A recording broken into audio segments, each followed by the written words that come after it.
ತುಸು ಹೊತ್ತು ಯುವ ಮಾತು ಕಾರ್ಯಕ್ರಮಕ್ಕೆ ಸ್ವಾಗತ. ಇವತ್ತು ನಮ್ಮೊಡನೆ ತಮ್ಮ ಮಾತುಗಳನ್ನು ಹಂಚಿಕೊಳ್ಳುತ್ತಿರುವ ಯುವ ರಂಗಕರ್ಮಿ ಅಮಿತ್ ಜೆ ರೆಡ್ಡಿ. ಅಮಿತ್ ಮೂಲತಃ ಚಿತ್ರದುರ್ಗದವರು. ಇಂಜಿನಿಯರಿಂಗ್ ವಿದ್ಯಾಭ್ಯಾಸ ಮುಗಿಸಿದ ಇವರ ಆಸಕ್ತಿ ನಂತರದ ದಿನಗಳಲ್ಲಿ ರಂಗಭೂಮಿ ಕಡೆಗೆ ತಿರುಗಿ ಭಾರತೀಯ ರಂಗಶಿಕ್ಷಣ ಕೇಂದ್ರ ರಂಗಾಯಣ ಮೈಸೂರಿನಲ್ಲಿ ಥಿಯೇಟರ್ ಡಿಪ್ಲೊಮಾ ಮಾಡಿದ್ದಾರೆ. ರಂಗಶಂಕರದ ಮೇಕ್ ಇನ್ ಥಿಯೇಟರ್ ಕಾರ್ಯಾಗಾರದಲ್ಲಿ ಭಾಗವಹಿಸಿ ಮಿಸ್ ಜೂಲಿ ನಾಟಕವನ್ನು ಯಶಸ್ವಿಯಾಗಿ ರಂಗಕ್ಕೆ ತಂದ ಇವರು ಕಾರ್ನಾಡರ ಬೆಂದಕಾಳು ಅಂಡ್ ಟೋಸ್ಟ್, ಅಗ್ನಿ ಮತ್ತು ಮಳೆ ನಾಟಕಗಳನ್ನು ರಂಗದಲ್ಲಿ ಯಶಸ್ವಿಗೊಳಿಸಿದ್ದಾರೆ. ಅಮೆರಿಕಾದ ನಾಟಕಕಾರ ಜಾನ್ ಲೋಗಾನ್ ಅವರ ರೆಡ್ ಅನ್ನುವ ವಿಶಿಷ್ಟ ಕಲಾ ವಿಮರ್ಶಾತ್ಮಕ ನಾಟಕವನ್ನು ಕನ್ನಡಕ್ಕೆ ಅನುವಾದಿಸಿಕೊಟ್ಟಿದ್ದಾರೆ. ಬೆಂಗಳೂರಿನ ಕನ್ನಡ ಹಾಗೂ ಇಂಗ್ಲಿಷ್ ಥಿಯೇಟರ್ ಜೊತೆಗಿನ ಒಡನಾಟ, ಮುಂಬೈ ಮೈಸೂರು ರಂಗಮನಸ್ಸುಗಳ ಜೊತೆಗಿನ ಓಡಾಟ, ಓದು, ಚರ್ಚೆಗಳು ಇವರ ರಂಗ ತುಡಿತ ಹಾಗೂ ಕಲಿಕೆಯ ಶ್ರದ್ಧೆಗಳಿಗೆ ಸಾಕ್ಷಿಯಾಗಿವೆ. ಈಗ ಇವರ ಮಾತುಗಳನ್ನು ಕೇಳೋಣ. ನಮಸ್ಕಾರ, ನಾನು ಅಮಿತ್ ಜೆ ರೆಡ್ಡಿ. ಪಾರಿಜಾತ ಥಿಯೇಟರ್ ವೆಬ್ ಮ್ಯಾಗಝಿನ್ ಯುವ ರಂಗಕರ್ಮಿಗಳಿಗೆ 6 ಪ್ರಶ್ನೆಗಳನ್ನು ಕೇಳಿ ಅದಕ್ಕೆ ನಮ್ಮ ಪ್ರತಿಕ್ರಿಯೆಗಳನ್ನು ಬಯಸ್ತಾ ಇದೆ.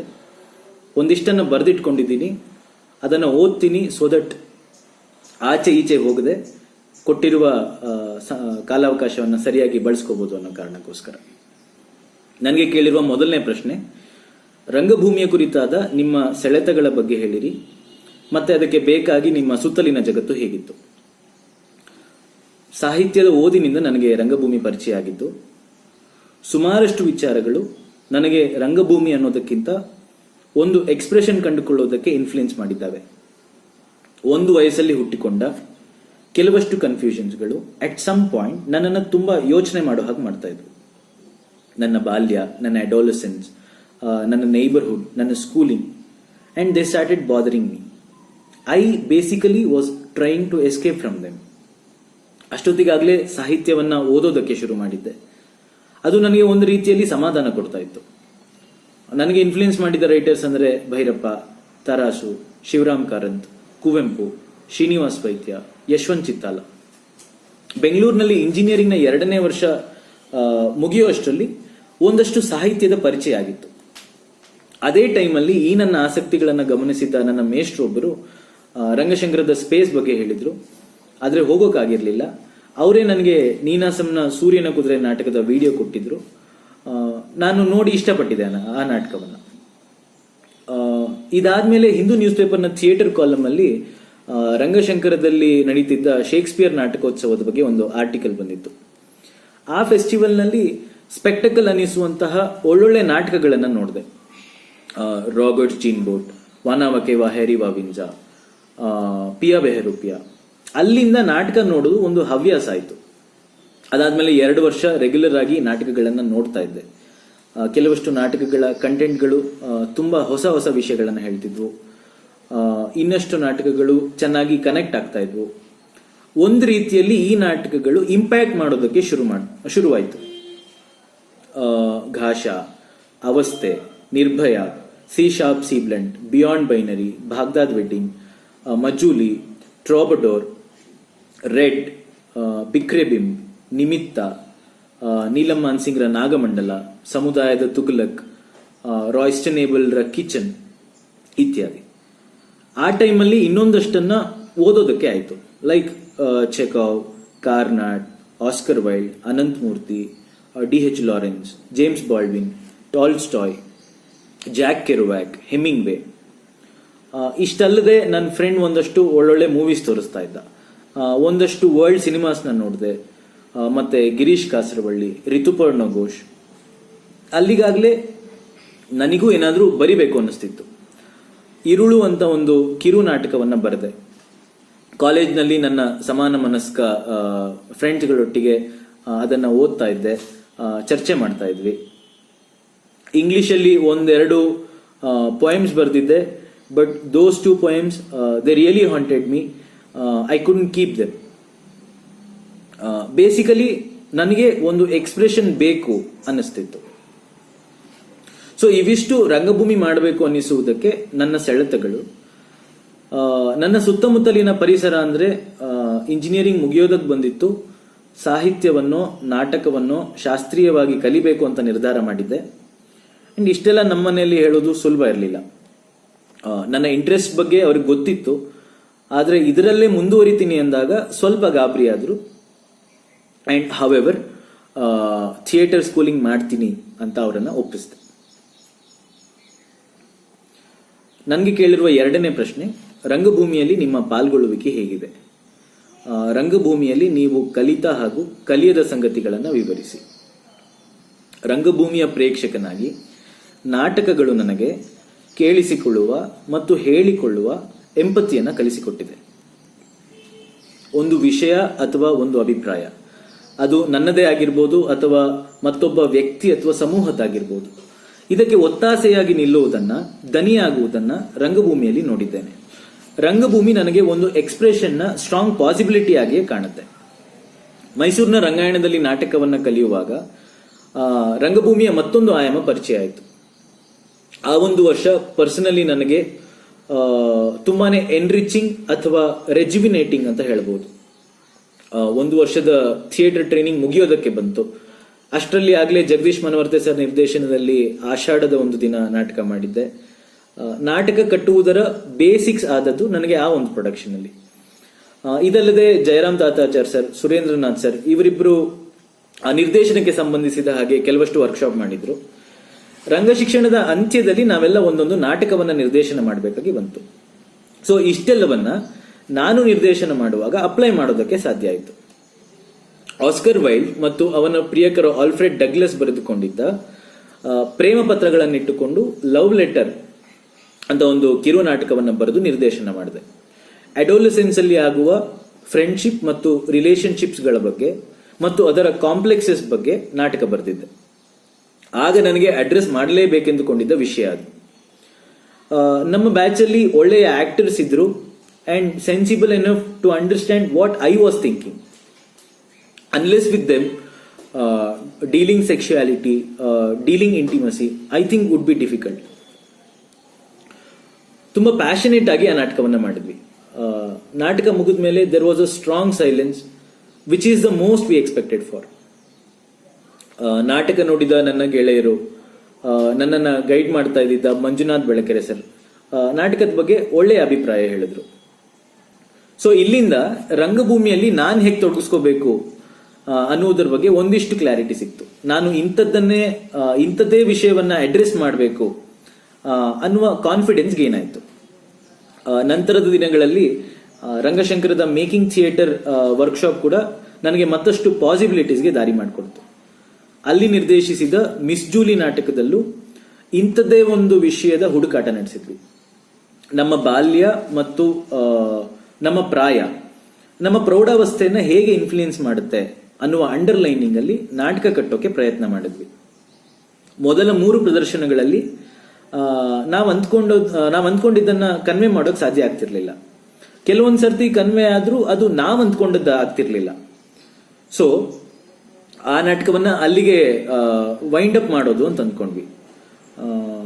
ಅದಾಗಿ 1 ವರ್ಷ ಕಳೆದ ಮೇಲೆ ಬಹುರೂಪಿ ರಾಷ್ಟ್ರೀಯ ನಾಟಕೋತ್ಸವದಲ್ಲಿ ಅನಿರೀಕ್ಷಿತವಾಗಿ ನಮ್ಮ ನಾಟಕದ ಪ್ರದರ್ಶನಕ್ಕೆ ಅವಕಾಶ ಸಿಕ್ತು.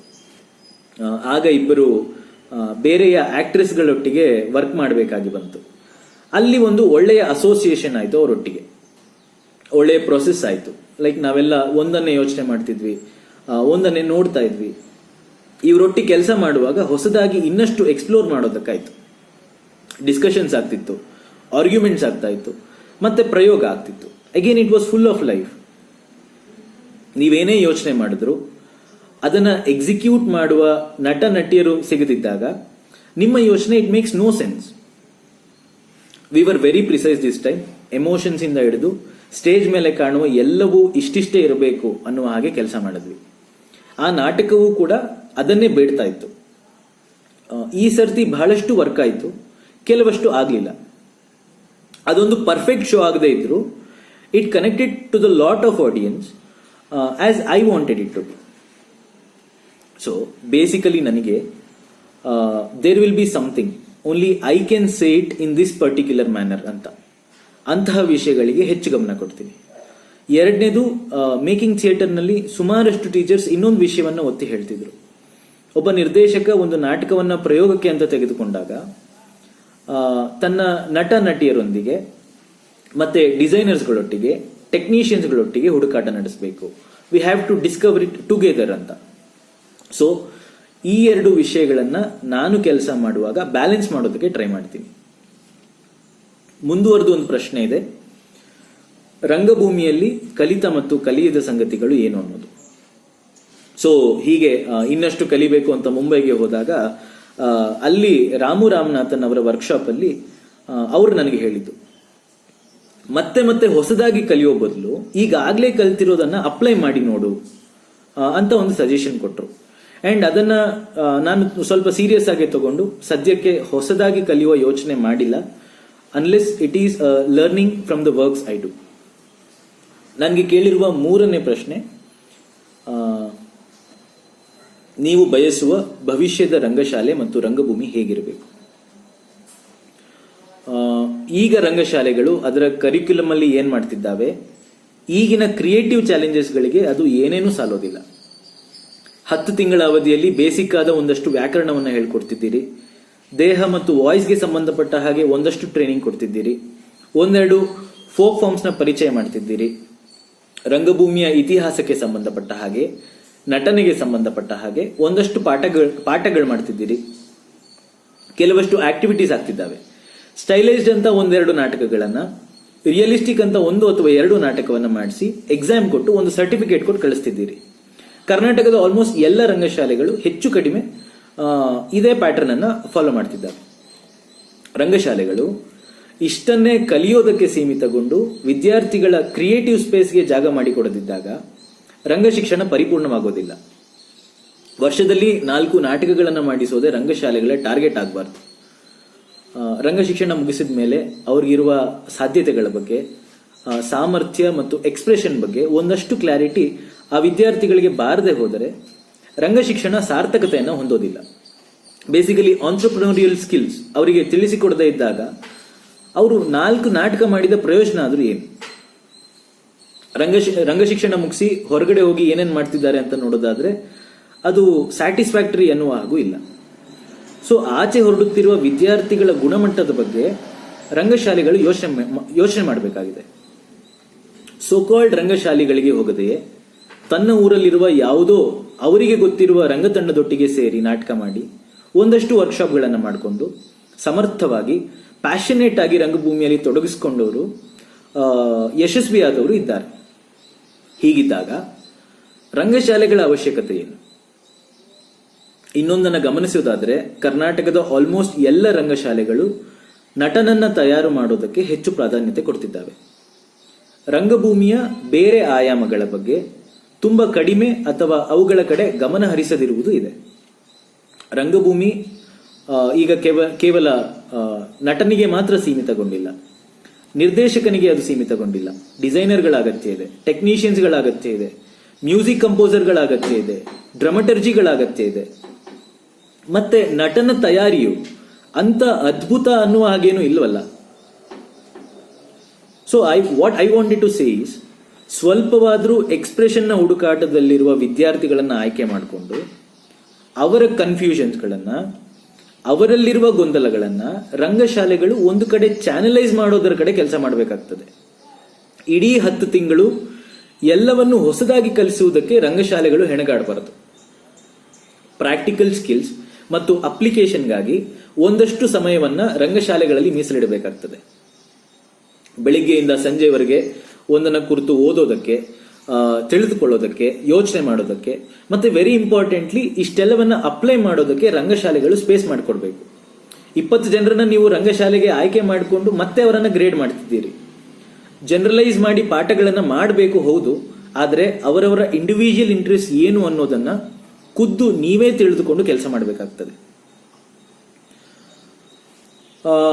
ಈ ಎರಡರ ಬ್ಯಾಲೆನ್ಸ್ ಆಗಲಿಲ್ಲ ಅಂದ್ರೆ, ಒಂದು ಕಲಿಕೆ ಮತ್ತು ಕಲಿತಿರುವುದರ ಅಪ್ಲಿಕೇಶನ್, ಇವೆರಡರ ಬ್ಯಾಲೆನ್ಸ್ ಆಗಲಿಲ್ಲ ಅಂದ್ರೆ ಬರುವ ವಿದ್ಯಾರ್ಥಿಗಳಿಗೆ ಸಮಗ್ರವಾಗಿ ರಂಗ ಶಿಕ್ಷಣ ಆಗೋದಿಲ್ಲ. ಕೇವಲ ನಟನೆಯನ್ನ ಫೋಕಸ್ ಮಾಡೋದು ಬಿಟ್ಟು ಬೇರೆ ಆಯಾಮಗಳ ಕಡೆಯೂ ಗಮನ ಹರಿಸಬೇಕಾಗಿದೆ. ರಂಗಶಾಲೆಗಳು ಆಕ್ಟಿಂಗ್ ಸ್ಕೂಲ್ಸ್ ಅಲ್ಲ ಅನ್ನೋದನ್ನ ನಾವು ಗೊತ್ತು ಮಾಡ್ಕೋಬೇಕಾಗಿದೆ. ರಂಗಶಾಲೆಗಳು ಒಂದು ಗಟ್ಟಿಯಾದ ಸಿಲೆಬಸ್ ಪ್ಲಾನ್ ಮಾಡ್ತಿಲ್ಲ. ಈಗಿರುವ ಸಿಲೆಬಸ್ ಪ್ರಯೋಜನಕ್ಕೆ ಬರೋದಿಲ್ಲ. ರ್ಯಾಂಡಮ್ ಆಗಿ ಯಾರೋ ಬಂದು ಅವರಿಗೆ ತೋಚಿದ್ದೇನೋ ಕ್ಲಾಸ್ ಮಾಡಿ ಹೋಗೋದಾಗಬಾರ್ದು. ಕ್ಲಾಸಸ್ ಫಿಕ್ಸ್ ಮಾಡುವಾಗ ಸ್ಪೆಸಿಫಿಕ್ ಆಗಿ ಪ್ಲಾನ್ ಮಾಡಬೇಕಾಗ್ತದೆ. 10 ತಿಂಗಳೇನು ಚಿಕ್ಕ ಅವಧಿ ಏನಲ್ಲ, ಬಟ್ ವಿ ಲ್ಯಾಕ್ ಪ್ಲಾನಿಂಗ್. ರಂಗಶಾಲೆಯಲ್ಲಿ ಅಲ್ಲಿ ಬರುವ ವಿದ್ಯಾರ್ಥಿಗಳಿಗೆ ಅವರಿಗೆ ಅಂತಾನೆ ಒಂದಷ್ಟು ಟೆಕ್ಸ್ಟ್ ಮೆಟೀರಿಯಲ್ಸ್ ನ ಕೊಡಬೇಕಾಗ್ತದೆ. ಮತ್ತೊಂದು ನಾನು ಗಮನಿಸಿರೋದು ಏನು ಅಂದ್ರೆ, ಹೊಸದಾಗಿ ರಂಗಭೂಮಿ ಮಾಡೋದಕ್ಕೆ ಬರುವವರಿಗೆ ರಿಯಾಲಿಟಿ ಮತ್ತು ರಂಗಭೂಮಿ ಎರಡು ಬೇರೆ ಬೇರೆ ಸಂಗತಿಗಳು ಅನಿಸುವಷ್ಟರ ಮಟ್ಟಿಗೆ ರಂಗಶಾಲೆಗಳು ತಯಾರು ಮಾಡ್ತಿದ್ದಾವೆ. ರಂಗಭೂಮಿ ಅನ್ನೋದನ್ನ ಯಾವುದೋ ಭ್ರಮಾ ಪ್ರಪಂಚವೇನೋ ಅನ್ನುವ ಹಾಗೆ ಮಾಡಿದ್ದೀರಿ. ಅವೆರಡು ಬೇರೆ ಅಲ್ಲ ಅನ್ನೋದನ್ನ ರಂಗಶಾಲೆಗಳು ಹೇಳಿಕೊಡ್ಬೇಕಾಗಿದೆ. ಅಂಡ್ ರಂಗಭೂಮಿಯಲ್ಲಿನ ಅನಿಶ್ಚಿತತೆಯ ಬಗ್ಗೆ, ಅನ್ಸರ್ಟನಿಟಿಯ ಬಗ್ಗೆ ಅಲ್ಲಿ ಬರುವ ವಿದ್ಯಾರ್ಥಿಗಳಿಗೆ ಗೊತ್ತಾಗಬೇಕು. ಅನಿಶ್ಚಿತತೆಯನ್ನ ಮೆಚ್ಚಿಕೊಂಡು ಅಥವಾ ಅದಕ್ಕೆ ಹೊಂದಿಕೊಂಡು ನಮ್ಮ ಕೆಲಸಗಳು ಮಾಡಬೇಕಾಗತ್ತೆ ಅನ್ನೋದರ ಅರಿವು ರಂಗಶಾಲೆಯ ವಿದ್ಯಾರ್ಥಿಗಳಿಗೆ ಬೇಕಾಗಿದೆ.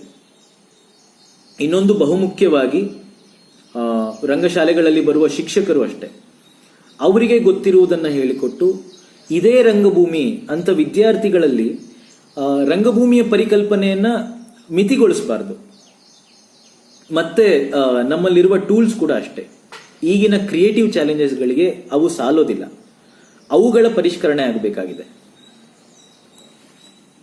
ಮುಂದುವರೆದು ಭವಿಷ್ಯದ ರಂಗಭೂಮಿ ಬಗ್ಗೆ ಮಾತಾಡೋದಾದರೆ, ಸುಮಾರು ವರ್ಷಗಳಿಂದ ಕನ್ನಡದ ರಂಗಭೂಮಿಯಲ್ಲಿ ಹೊಸ ಸಂವೇದನೆಯ ನಾಟಕಗಳು ಬರ್ತಾ ಇಲ್ಲ ಅಂತ ಮಾತಾಡ್ತಿದ್ದಾರೆ. ಬೆಂಗಳೂರಿನಲ್ಲಿ ಆಗುತ್ತಿರುವ ಅರ್ಧದಷ್ಟು ಕನ್ನಡ ರಂಗಭೂಮಿಯನ್ನು ಹೊರತುಪಡಿಸಿ ಹೇಳುವುದಾದರೆ, ಹೌದು, ಬರ್ತಿಲ್ಲ. ಗೋಪಾಲಕೃಷ್ಣ ಅಡಿಗರ ಕಾವ್ಯಕ್ಕೆ ಸಂಬಂಧಪಟ್ಟ ಈ ಒಂದು ಮಾತು ಈಗ ನನಗೆ ಮುಖ್ಯ ಅಂತ ಅನ್ಸುತ್ತೆ. ನಮ್ಮ ರಂಗಭಾಷೆಗೂ ಇದು ಅನ್ವಯ ಆಗತ್ತೆ ಅನ್ನೋ ಕಾರಣಕ್ಕೆ ಕೋಟ್ ಮಾಡಿದ್ದೀನಿ. ಅವರು ಹೇಳ್ತಾರೆ, ಪ್ರತಿ ತಲೆಮಾರಿನಲ್ಲೂ ಕವಿ ತನ್ನದೇ ಆದ ಒಂದು ಹೊಸ ಭಾಷೆಯನ್ನು ರೂಪಿಸಿಕೊಳ್ಳದೆ ಉತ್ತಮ ಅಭಿವ್ಯಕ್ತಿ ಪಡೆಯಲಾರ. ಭಾಷೆ ಹೀಗೆ ಪುನಃ ಪುನಃ ಸೃಷ್ಟಿಯಾದಾಗಲೇ ಅದು ಭಾವವಿಚಾರಗಳನ್ನು ಯಥಾವತ್ತಾಗಿ ಪ್ರತಿಬಿಂಬಿಸಲು ಸಮರ್ಥವಾಗುತ್ತದೆ.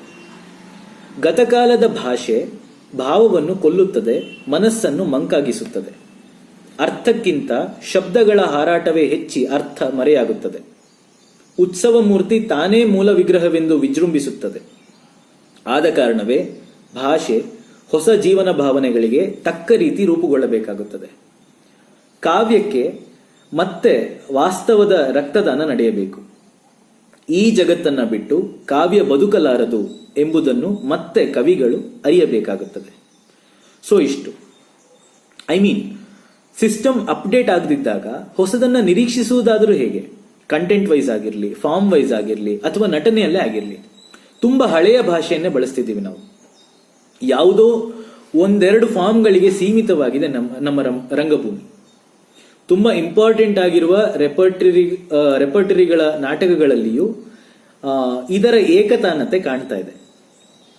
ಈಗಿನ ನಮ್ಮ ಜೀವನ ಭಾವನೆಗಳಿಗೆ ನಮ್ಮ ರಂಗಭಾಷೆಯೂ ರೂಪುಗೊಳ್ಳಬೇಕಾಗಿದೆ. ಅದು ತುಂಬಾ ಮುಖ್ಯವಾಗಿ ರಂಗಶಾಲೆ ಮತ್ತು ರೆಪರ್ಟರಿಗಳಲ್ಲಿಯೇ ಆಗಬೇಕಾಗಿದೆ. ರಂಗಭೂಮಿ ಕಾಲಕ್ಕೆ ಸ್ಪಂದಿಸಬೇಕು ಅಂತ ಮಾತಾಡ್ತಿದ್ದೇವೆ ಹೊರತು ಆ ದಿಕ್ಕಿನಡೆ ಪ್ರಯೋಗಗಳು ಆಗ್ತಿಲ್ಲ. ಪಠ್ಯ ಆಧಾರಿತ ಡ್ರಾಮಾಗಳನ್ನು ಬಿಟ್ಟು ಹೆಚ್ಚು ಇಂಟರಾಕ್ಟಿವ್ ಆದ ರಂಗಭೂಮಿ ನಡೀತಾ ಇದೆ. ಅಂಡ್ ಇಲ್ಲಿ ನಾನು ಇಲೈಟ್ ಆದ ರಂಗಭೂಮಿಯ ಬಗ್ಗೆ ಮಾತಾಡ್ತಿಲ್ಲ. ಮರಾಠಿ, ಮಲಯಾಳಂ ಮತ್ತು ತಮಿಳು ಭಾಷೆಯ ರಂಗಭೂಮಿ ಹೊಸ ಹೊಸ ರಂಗಭಾಷೆಗಳ ಎಕ್ಸ್ಪ್ಲೋರೇಷನ್ ನಡೆಸ್ತಾ ಇದೆ. ಎಸ್ ಮುರುಗಭೂಪತಿ, ಶಂಕರ್ ವೆಂಕಟೇಶ್ವರನ್, ಮೋಹಿತ್ ಟಾಕಲ್ಕರ್, ಮತ್ತೆ ಪಾಟ್ನಾದ ರಣಧೀರ್ ಕುಮಾರ್ ಇತ್ಯಾದಿ. ಫಾರ್ ಎಕ್ಸಾಂಪಲ್, ದಲಿತ ರಂಗಭೂಮಿಗೆ ಸಂಬಂಧಪಟ್ಟ ಹಾಗೆ ಕನ್ನಡ ರಂಗಭೂಮಿಯಲ್ಲಿ ಹಲವಾರು ಪ್ರಯೋಗಗಳು ಆಗ್ತಾ ಇದ್ದಾವೆ. ಆದರೆ ಎಷ್ಟರ ಮಟ್ಟಿಗೆ ಆ ನಾಟಕಗಳು ನಮ್ಮನ್ನ ಇಂಪ್ಯಾಕ್ಟ್ ಮಾಡ್ತಿದ್ದಾವೆ ಅಥವಾ ಒಂದು ಅವೇರ್ನೆಸ್ ಕ್ರಿಯೇಟ್ ಮಾಡ್ತಿದ್ದಾವೆ? ರಣಧೀರ್ ಕುಮಾರ್ ಅವರ ಔಟ್ಕಾಸ್ಟ್ ನಾಟಕ ರಂಗಾಯಣ ಮತ್ತು ರಂಗಶಂಕರ ಎರಡೂ ಕಡೆ ಪ್ರಯೋಗ ಆಯಿತು 2018ರಲ್ಲಿ ಅಂತ ಕಾಣುತ್ತೆ. ಶರಣ್ ಕುಮಾರ್ ಲಿಂಬಾಳೆ ಅವರ ಆತ್ಮಕಥೆಯನ್ನ ಮೂಲವಾಗಿ ಇಟ್ಕೊಂಡು ನಾಟಕ ಕಟ್ಟಿದ್ರು. ಆತ್ಮಕಥೆ ಅಂತ ಬಂದ ತಕ್ಷಣ ಮಾತಿಗೆ ಬೀಳ್ತೀವಿ. ಪ್ರೊಟೆಸ್ಟ್ ಅಂತ ಬಂದ ತಕ್ಷಣ ಸ್ಟೇಜ್ ಮೇಲೆ ಪ್ಲಕಾರ್ಡ್ಸ್ ಬರುತ್ತೆ. And what is the art that you are bringing in? Randhir Kumar ಅವರ ನಾಟಕದಲ್ಲಿ ಭಾಷಣ ಇರಲಿಲ್ಲ, ಪ್ಲಕಾರ್ಡ್ಸ್ ಇರಲಿಲ್ಲ. ಬದಲಿಗೆ ಪ್ರೇಕ್ಷಕನನ್ನ ಪ್ರೊವೋಕ್ ಮಾಡುವ ಜೀವನ ಚಿತ್ರಣವನ್ನ ಹೊಸದೊಂದು ರಂಗಭಾಷೆಯ ಮೂಲಕ ಕಟ್ಟಿಕೊಟ್ಟಿದ್ರು. ನನ್ನ ಮಟ್ಟಿಗೆ ಹೇಳೋದಾದ್ರೆ it really made an impact on me. And the same way quantum physics ಬಗ್ಗೆ ಸ್ಟೇಜ್ ಮೇಲೆ ಮಾತಾಡಿದ ತಕ್ಷಣ ಅದು ಒಳ್ಳೆಯ ವಿಜ್ಞಾನ ನಾಟಕ ಅನ್ಸ್ಕೊಳ್ಳೋದಿಲ್ಲ. ಮಕ್ಕಳ ನಾಟಕಗಳೂ ಬದಲಾಗಿದೆ. ಸೊ ಹೊಸ ಹೊಸ ರಂಗಭಾಷೆಗಳ ಬಗ್ಗೆ ನಾವು ಸ್ವಲ್ಪವಾದರೂ ಗಮನ ಹರಿಸಬೇಕಾಗಿದೆ. ಇಂತಹ ರಂಗಭೂಮಿಯ ಅಪ್ರಿಸಿಯೇಷನ್ ನಮ್ಮ ರಂಗಶಾಲೆಗಳಲ್ಲಿ ಆಗ್ತಿಲ್ಲ. ಬೇಸಿಕಲಿ ಆರ್ಟ್ ಅಪ್ರಿಸಿಯೇಷನ್ ಅನ್ನೋದು ರಂಗಶಾಲೆಯ ವಿದ್ಯಾರ್ಥಿಗಳಿಗೆ ಅಗತ್ಯವಾಗಿ ಬೇಕಾಗಿದೆ. ರಂಗಭೂಮಿಯ ಈಡಿಯಮ್ಸ್ ಬದಲಾಗಿದೆ, ರೂಪಕಗಳು ಬದಲಾಗಿದೆ, ವಿಜುವಲ್ ಪೊಯೆಟ್ರಿ ಬದಲಾಗಿದೆ, ಅಂಡ್ ನಮಗೆ ಉಂಟು ಮಾಡುವ ಎಕ್ಸ್ಪೀರಿಯನ್ಸ್ ಕೂಡ ಬದಲಾಗಿದೆ. ಕೇವಲ ಎಮೋಷನಲ್ ಇಂಟೆಲೆಕ್ಚುಯಲ್ ಲೆವೆಲ್ ಅಲ್ಲಿ ಒಂದು ಪರ್ಫಾರ್ಮೆನ್ಸ್ ಜೊತೆ ಎಂಗೇಜ್ ಆಗ್ತಾ ಇದ್ದ ಪ್ರೇಕ್ಷಕ ಇವತ್ತು ದೈಹಿಕವಾಗಿ ಒಂದು ಪ್ರದರ್ಶನದೊಟ್ಟಿಗೆ ಎಂಗೇಜ್ ಆಗ್ತಿದ್ದಾನೆ. ಸಾಂಪ್ರದಾಯಿಕ ರಂಗಭೂಮಿ ಬಗ್ಗೆ ನಾವು ತಿಳಿದುಕೊಳ್ಳೋದು ತುಂಬಾನೇ ಅವಶ್ಯಕ. ಆದರೆ ಹೊಸ ಸಾಧ್ಯತೆಗಳ ಬಗ್ಗೆ ನಾವು ಗಮನ ಹರಿಸಬೇಕಾಗಿದೆ. ಮುಂದಿನ ಪ್ರಶ್ನೆ, ಮುಂದಿನ ಕನಸುಗಳೇನು? ಕನಸುಗಳು ಕೈಗೂಡುವ ಬಗ್ಗೆ ಯಾವ ರೀತಿಯಲ್ಲಿ ತಯಾರು ನಡೆಸಿದ್ದೀರಿ? ಮೈಸೂರಿನಲ್ಲಿ ಒಂದು ಫುಲ್ ಫ್ಲೆಜ್ಡ್ ಆದ ಒಂದು ರಿಹರ್ಸಲ್ ಸ್ಪೇಸ್ನ ಅಗತ್ಯ ಇದೆ. ಅದರ ಬಗ್ಗೆ ಒಂದಷ್ಟು ಗಮನ ಕೊಡಬೇಕಾಗಿದೆ. ಎರಡನೇದು, ಹೊಸ ಹೊಸ ನಾಟಕಗಳನ್ನು ಓದುವ ನಿಟ್ಟಿನಲ್ಲಿ ಮಂತ್ಲಿ ಗ್ರೂಪ್ ಟೆಕ್ಸ್ಟ್ ರೀಡಿಂಗ್ ಮಾಡೋದಕ್ಕೆ ಪ್ಲಾನ್ ಮಾಡ್ತಿದ್ದೀವಿ. ಇದನ್ನು ಈ ವರ್ಷದ ಶುರುವಿನಲ್ಲೇ ಪ್ರಾರಂಭ ಮಾಡಬೇಕಾಗಿತ್ತು, ಕಾರಣಾಂತರಗಳಿಂದ ಅದು ಆಗಲಿಲ್ಲ. ಅದೊಂದು ಮಾಡೋದಿದೆ. ಕೆಲವಷ್ಟು ಆಕ್ಟರ್ಸ್, ಟೆಕ್ನಿಷಿಯನ್ಸ್, ಡೈರೆಕ್ಟರ್ಸ್ ಜೊತೆ ಕೊಲ್ಯಾಬರೇಟಿವ್ ವರ್ಕ್ ಮಾಡಿ ಒಂದಷ್ಟು ಒಳ್ಳೆಯ ನಾಟಕಗಳನ್ನು ಪ್ರಯೋಗ ಮಾಡಬೇಕು ಅಂತ ಅಂದ್ಕೊಂಡಿದ್ದೀನಿ. ಸದ್ಯದಲ್ಲೇ ಮಿಸ್ ಜೂಲಿ ನಾಟಕವನ್ನ ಮತ್ತೆ ರೀವರ್ಕ್ ಮಾಡೋದಿದೆ. ಒಂದು 5 ಶೋಗಳನ್ನು ಮಾಡಿ ಆ ಪ್ರೊಡಕ್ಷನ್ ಅನ್ನ ವೈಂಡ್ ಮಾಡಬೇಕಾಗಿದೆ. ವೆರಿ ಇಂಪಾರ್ಟೆಂಟ್ಲಿ ಮತ್ತೊಂದು, ಮೈಸೂರಿನಲ್ಲಿ ಒಂದು ಕೆಫೆ ಶುರು ಮಾಡಬೇಕು ಅಂತ ಸುಮಾರು ದಿನಗಳಿಂದ ಅಂದ್ಕೊಳ್ತಿದ್ದೆ. ಬರೋ ವರ್ಷಗಳಲ್ಲಿ ಒಂದು ಕೆಫೆ ಮಾಡುವುದರ ಆಲೋಚನೆ ಮಾಡಿದ್ದೀನಿ. ಮುಂದಿನ ಪ್ರಶ್ನೆ, ಪ್ರಸ್ತುತ ರಂಗಭೂಮಿ ಸಂದರ್ಭದಲ್ಲಿ ನಿಮಗೆ ಭಿನ್ನಾಭಿಪ್ರಾಯ ಇದೆಯೇ? ಅದು ಏನು? ಹಿರಿಯರಲ್ಲಿ ನಿಮಗಿರುವ ನಿರೀಕ್ಷೆ ಏನು? ಭಿನ್ನಾಭಿಪ್ರಾಯ ಇದೆ, ಸುಮಾರಷ್ಟನ್ನಾಗಲೇ 3ನೇ ಪ್ರಶ್ನೆಯಲ್ಲಿ ಶೇರ್ ಮಾಡಿದ್ದೀನಿ. ಇನ್ನೊಂದು, ನಾನು ಗಮನಿಸಿದ ಹಾಗೆ ಹಿರಿಯರನ್ನು ನಾವು ತುಂಬ ಬ್ಲೈಂಡ್ ಆಗಿ ಅನುಕರಣೆ ಮಾಡ್ತಿದ್ದೀವೇನೋ ಅಂತ ಅನ್ನಿಸ್ತಿದೆ. ಇದನ್ನು ಅಡ್ರೆಸ್ ಮಾಡಬಾರ್ದು, ಬಟ್ ಮಾಡದೆ ಹೋದರೆ I think it will remain unaddressed. B V. ಕಾರಂತರ ಬಗ್ಗೆ, ಸುಬ್ಬಣ್ಣ ಅವರ ಬಗ್ಗೆ, ಪ್ರಸನ್ನ ಅವರ ಬಗ್ಗೆ, ರಘುನಂದನ್ ಸರ್ ಬಗ್ಗೆ, ಅಥವಾ ಇನ್ಯಾರೋ ಹಿರಿಯ ರಂಗಕರ್ಮಿಗಳ ಬಗ್ಗೆ ತುಂಬಾ ವೇಗಾಗಿ ಅಲ್ಲೋ ಇಲ್ಲೋ ಮಾತಾಡೋದು ಬಿಟ್ರೆ ಅವರ ಸ್ಟೈಲ್ ಬಗ್ಗೆ ಯಾರೂ ಮಾತಾಡ್ತಿಲ್ಲ. ಯಾಕೆ ಹಾಗೇ ನಾಟಕ ಮಾಡಿದ್ರು ಅಂತ ಯಾರೂ ಹೇಳೋದಿಲ್ಲ. ಅವ್ರು ಯೋಚನೆ ಮಾಡ್ತಿದ್ದದ್ದು ಏನು ಅನ್ನೋದನ್ನ ಸಮಗ್ರವಾಗಿ ಮಾತಾಡೋರು ತುಂಬಾ ಕಡಿಮೆ. ಆದರೆ ಅವರನ್ನ ತುಂಬಾ ಕೆಟ್ಟದಾಗಿ ಅನುಕರಣೆ ಮಾಡ್ತಾ ಇದ್ದೀವಿ. ಫಾರ್ ಎಕ್ಸಾಂಪಲ್, ಹಿರಿಯ ನಿರ್ದೇಶಕರೊಬ್ಬರು ನಾಟಕ ಕಟ್ಟುವಾಗ ಭಾವಾವೇಶಕ್ಕೊಳಗಾಗಿ ಚಪ್ಪಲಿ ತಗೊಂಡು ಹೊಡ್ಕೊಂಡ್ರು ಅಂತ ಅವರ ಎಷ್ಟೋ ಜನ ಶಿಷ್ಯಂದ್ರು ಅವರು ಪಾಠ ಮಾಡುವಾಗ, ಅವರು ನಾಟಕ ಕಲಿಸುವಾಗ ಈ ಅನುಕರಣೆ ಮಾಡ್ತಾ ಇದ್ದಾರೆ ಅಂದ್ರೆ, and how like we are imitating our veterans in a way which it shouldn't be, and it is unfortunate. And ಮತ್ತೊಂದು, ಝೀರೋ ಥಿಯೇಟರ್ ಬಗ್ಗೆ ಒಬ್ರು ನಿರ್ದೇಶಕರು ಮಾತಾಡ್ತಿದ್ರು ಅಂದ್ರೆ ಅದನ್ನ ಅವ್ರು ಎಲ್ಲಿತ್ಕೊಂಡು ಮಾತಾಡಿದ್ರು, ಯಾವಾಗ ಮಾತಾಡಿದ್ರು ಅನ್ನೋದು ನಾವು ತುಂಬಾ ಮುಖ್ಯವಾಗಿ ನೋಡ್ಬೇಕಾಗ್ತದೆ. ಲಕ್ಷಾನುಗಟ್ಲೆ ಅನುದಾನ ತಗೊಂಡು how can one talk about zero theatre? ನನಗೆ ಕಾರಂತರ ಬಗ್ಗೆ, ಸುಬ್ಬಣ್ಣ ಅವ್ರ ಬಗ್ಗೆ, ಪ್ರಸನ್ನ ಅವ್ರ ಬಗ್ಗೆ ಒಂದಷ್ಟು ಪರಿಚಯ ಆದದ್ದು, ಅವ್ರ ಬಗ್ಗೆ ಗೊತ್ತಾದದ್ದು ಮೇಕಿಂಗ್ ಥಿಯೇಟರ್ ವರ್ಕ್ಶಾಪ್ನಲ್ಲಿ. ಅಭಿಷೇಕ್ ಮಜುಮ್ದಾರ್ ಅವ್ರ ಬಗ್ಗೆ ಮಾತಾಡೋರು, ಅವರ ವರ್ಕ್ಸ್ ಬಗ್ಗೆ ಹೇಳೋರು, ಅಂಡ್ ವಿನಯ್ ಕುಮಾರ್ ಅವರನ್ನ ಕೋಟ್ ಮಾಡೋರು. ಇನ್ನೊಂದು, ಹೊಸದಾಗಿ ರಂಗಭೂಮಿಯಲ್ಲಿ ಕೆಲಸ ಮಾಡುವವರು ತುಂಬಾ ಪ್ಯಾಷನೇಟ್ ಆಗಿ ಕೆಲಸ ಮಾಡ್ತಿರ್ತಾರೆ. Consider their work and pay accordingly. Bangalore theatre collective ನಲ್ಲಿ ಕೆಲಸ ಮಾಡುವಾಗ ಒಳ್ಳೆಯ ಪ್ರೊಡಕ್ಷನ್ ಟೀಮ್ ಜೊತೆ ಕೆಲಸ ಮಾಡೋಕೆ ಅವಕಾಶ ಸಿಕ್ತು. ರಂಗಾಯಣ ಬಿಟ್ಟ ಮೇಲೆ ಆಚೆಯ ರಂಗಭೂಮಿಗೆ ಐ ವಾಸ್ ಅ ನ್ಯೂ ಕಮರ್. ಅವರು ನನಗೆ ಜವಾಬ್ದಾರಿ ವಹಿಸಿದ ರೀತಿ, ನನ್ನನ್ನು ಪ್ರೋತ್ಸಾಹಿಸಿದ ರೀತಿ, ರಂಗಭೂಮಿಯಲ್ಲಿ ಕೆಲಸ ಮಾಡೋದಕ್ಕೆ ಮುಂದುವರಿಯೋದಕ್ಕೆ it gave me lot of confidence. ಈ ತರದ ಫ್ರೆಂಡ್ಲಿ ವರ್ಕಿಂಗ್ ಸ್ಪೇಸ್ಗಳನ್ನ ನಮ್ಮ ಸೀನಿಯರ್ಸ್ ಅಥವಾ ಹಿರಿಯರು ಯಂಗ್ಸ್ಟರ್ಸ್ಗಳಿಗೆ ಮಾಡಿಕೊಡ್ಬೇಕು. ಕೊನೆಯ ಪ್ರಶ್ನೆ, ಕೊರೋನಾ ಕಾಲವನ್ನು ಹೇಗೆ ನಿಭಾಯಿಸುತ್ತಿದ್ದೀರಿ? ಆಚೆ ಹೋಗಿ ಕೆಲಸ ಮಾಡೋದಕ್ಕೆ ಆಗ್ತಾ ಇಲ್ಲ, ಆದರೆ ಮನೇಲೆ ಎತ್ಕೊಂಡೆ ಮಾಡುವಂತಹ ಕೆಲಸಗಳಿದ್ವು, ಅವುಗಳನ್ನು ಮಾಡ್ಕೋತಿದ್ದೀನಿ. ಒಂದು ಸ್ಕ್ರೀನ್ ಪ್ಲೇ ವರ್ಕ್ ಮಾಡ್ತಾ ಇದ್ದೀನಿ.